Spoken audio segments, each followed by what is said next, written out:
Right, Eddie, in Sheffield, I know it's a round the world trip all the time, isn't it? But you're back in the UK, it's Sheffield, it's a pretty stacked card, a couple of 50-50s. You'd probably say there's a lot of 50-50s on here, and then the main event itself.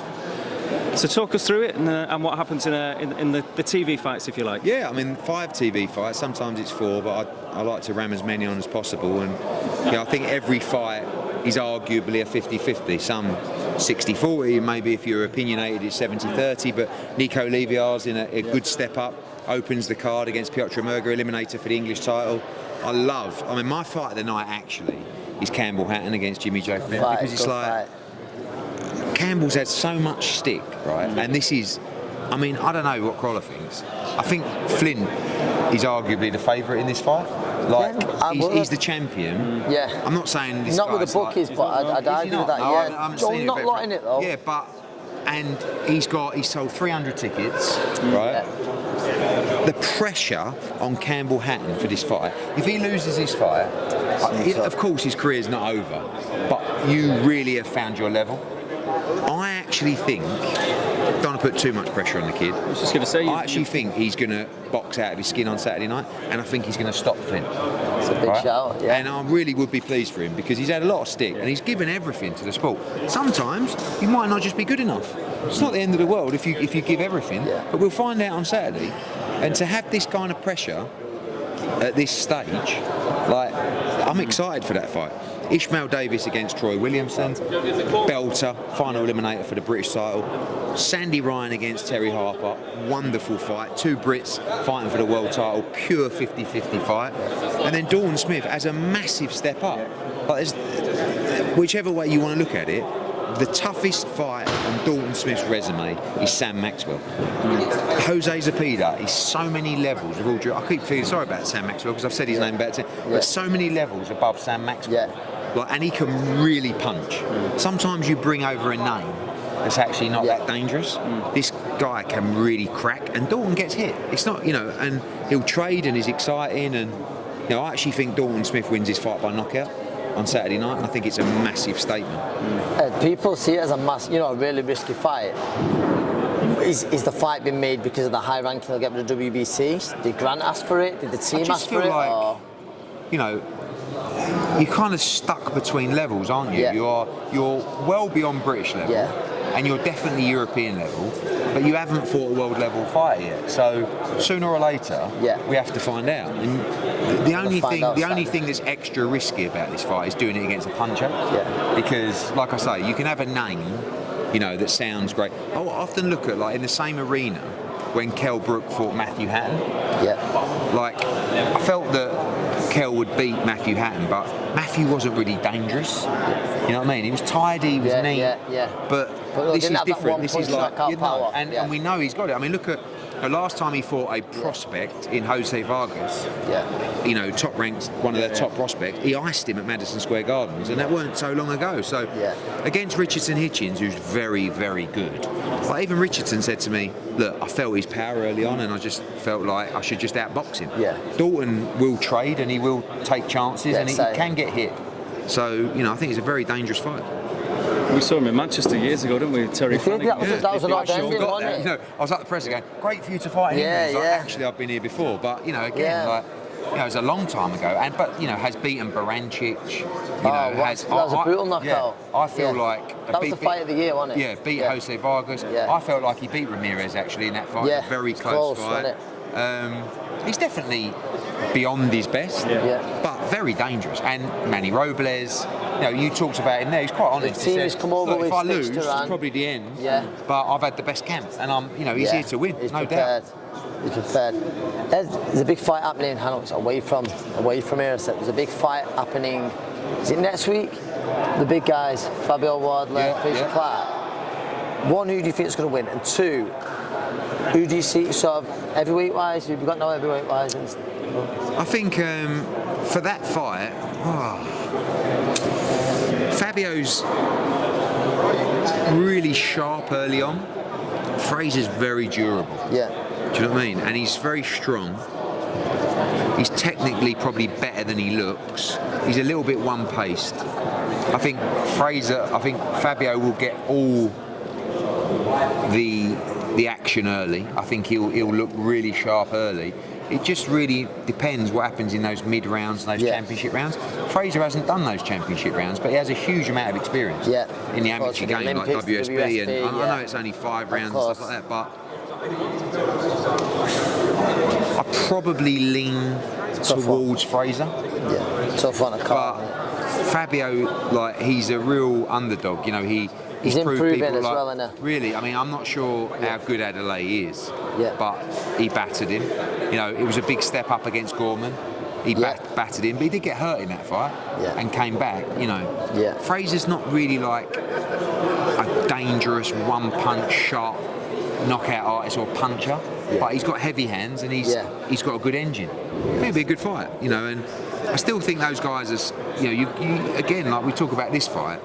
There's a massive jump from between domestic to, even between those guys. And I know Joe Joyce didn't look great the other night, but even to that level to Joe is a big jump, you know. And then beyond that, of course, to, you know, even Dubois going well, but of course Fury, AJ, even Dillian White, like there's a big jump, and it's just big, heavy, tough men. Do you know what I mean? And that's what happens, and that's the same in all levels, isn't it? You know, that's of course. Like even Campbell will find that out on Saturday against Jimmy Joe. You go from like a journeyman who's kind of art's not really in it to someone who's like desperate. Their whole life depends on the fight. Dalton, you know, all of a sudden a shot that might have taken out someone previously doesn't, and when you get hit, it's like, Jesus, that's a lot harder than I've been hit before. And life's about levels, and that's a good fight, you know. Talking about the next level, a couple of levels of that domestic fight, but you know, obviously Fury, Usyk, and Fury's been doing the rounds a little bit. He was at Old Trafford the other day, and he looks in shape, doesn't he? And I know you got skin in that game for obvious reasons, but AJ, I mean, a couple of weeks after the Ngannou thing now, I mean, how is he? What's he doing? And he wants to fight again, ASAP. You know, I think he's just loving the activity. I think you've got to be a little bit careful. Ant will know that when you are really active, it's like sometimes with a young fighter, after 3 or 4 in, you know, like 2 months, it's like, it's not the fights, it's the camps. So he's had 4 fights in 11 months. If you think that every one of his camps is 10 weeks, that's 40 weeks in 11 months. Right? So 11 months is 48 weeks. It's like he's actually only had 8 weeks off. And you know those 8 weeks, by the way, he was in the gym. So you've just got to be a little bit careful. And you know, my recommendation was stay in the gym, as he will be anyway, but see what happens on May the 18th. Because if Fury was to win that fight comfortably, you never know what might happen. His Excellency might say, well, guys, man, the need for the rematch. Like, I think the rematch will happen because it's contracted and it might be difficult to avoid, but I just think if Fury was to go in there and win convincingly, how can you not make Fury against AJ? I mean, you know, but I don't think he will win convincingly. I think he'll win, maybe. But I don't think it's going to be one that, you know, I don't think... warrant a rematch. Do you know, we were talking last night on 5 Live, and we were saying about AJ's next move. And for me, I don't know what you think here, I still think the demand would be huge for Wilder. Has it lost a little bit, though? No, I think the demand's still big for Wilder. AJ, in AJ's head, he has to fight Wilder at some point in his career, because he wants to go through and fight everyone from his generation. So he's boxed Dillian, he's boxed Parker, he's boxed Ruiz, he's boxed Povetkin, he's boxed Klitschko, he's boxed Usyk, he's boxed Pulev, he's boxed all these guys. He will want to fight Wilder.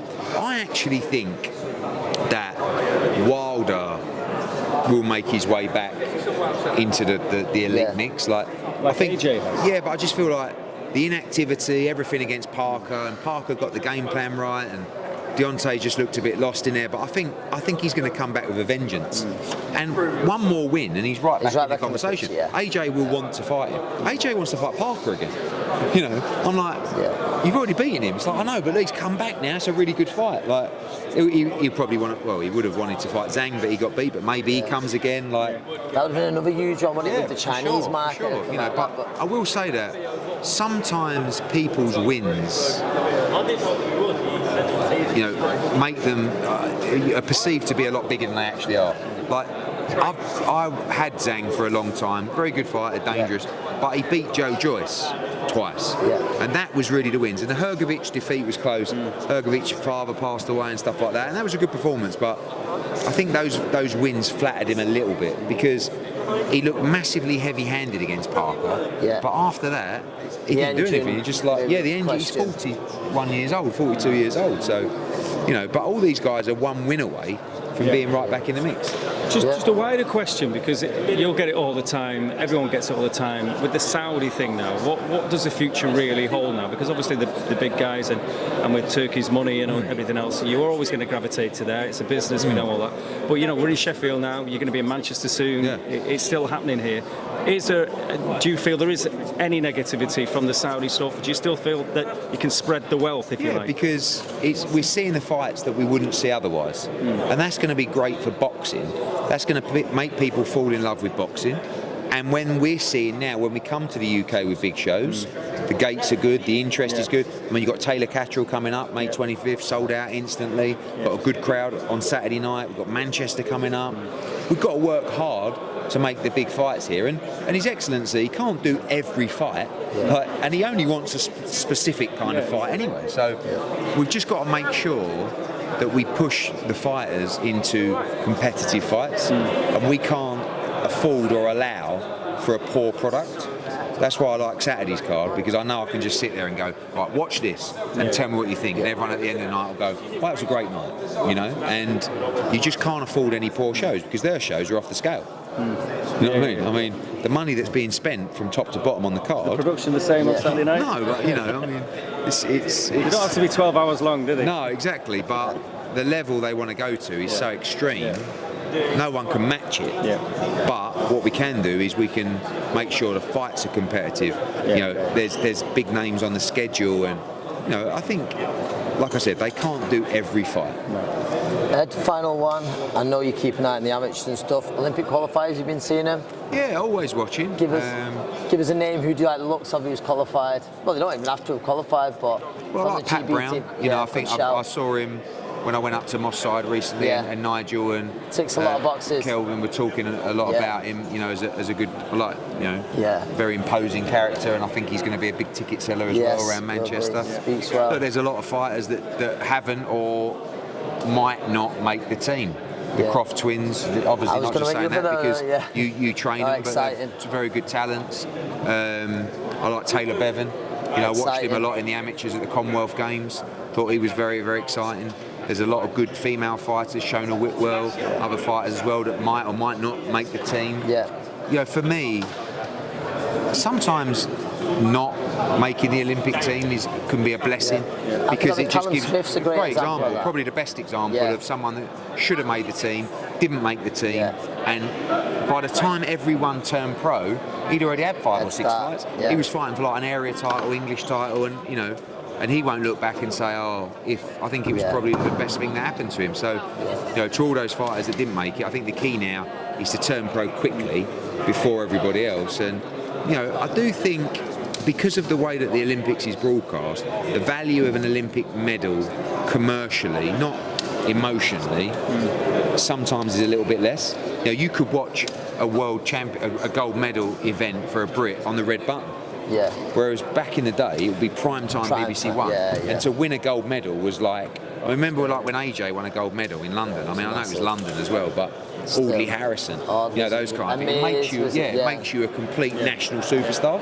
Whereas now, it actually doesn't. I mean, when you go back to Tokyo, and you look at people who won. I mean, Ben Whittaker, his profile now is great, but nothing to do with the Olympics. I don't even think people watching now remember he won a silver medal. Do you know what I mean?